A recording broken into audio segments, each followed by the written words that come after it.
Well, we have breaking news coming from Israel. The country's parliament has just voted to confirm a new government, officially ending Benjamin Netanyahu's 12-year run as prime minister.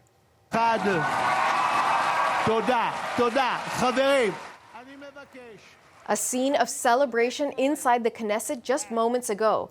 Naftali Bennett is Israel's new prime minister. Bennett is a right-wing nationalist and will rule with a fragile coalition of 8 parties. Iris Mackler joins us now from Jerusalem with more on this. So, Iris, tell us about the vote. It was extremely close. You know, all evening you and I have been talking and saying there isn't a done deal. And indeed, there wasn't really a done deal because we saw one abstention.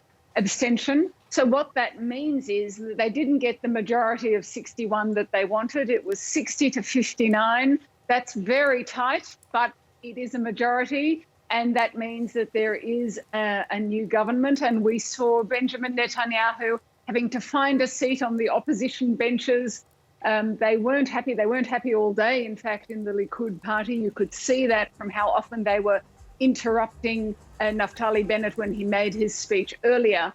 So it was very tight. It was very tense. And the new government is currently being sworn in. And there are celebrations in Tel Aviv, I've just been seeing, with people out on the streets, really literally street parties with the opponents of Benjamin Netanyahu, of course, celebrating the end of his rule.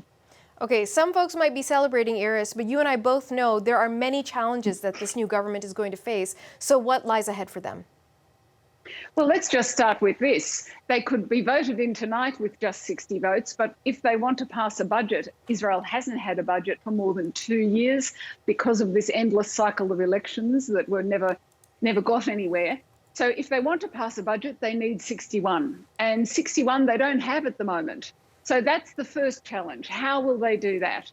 How will they bring all these disparate parties together? It is said that the only thing uniting them really is their opposition to Benjamin Netanyahu.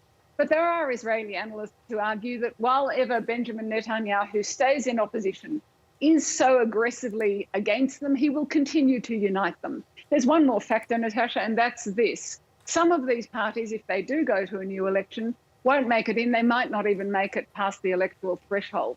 That's another motivating factor to keep them together and to keep them trying to work. They say they want to work. They say they mean well. They have good intentions. And I guess now's the time to see if they can bring this patchwork of different parties together and get things done. Iris, I know you'll be watching. Thank you so much. Iris Mackler in Jerusalem.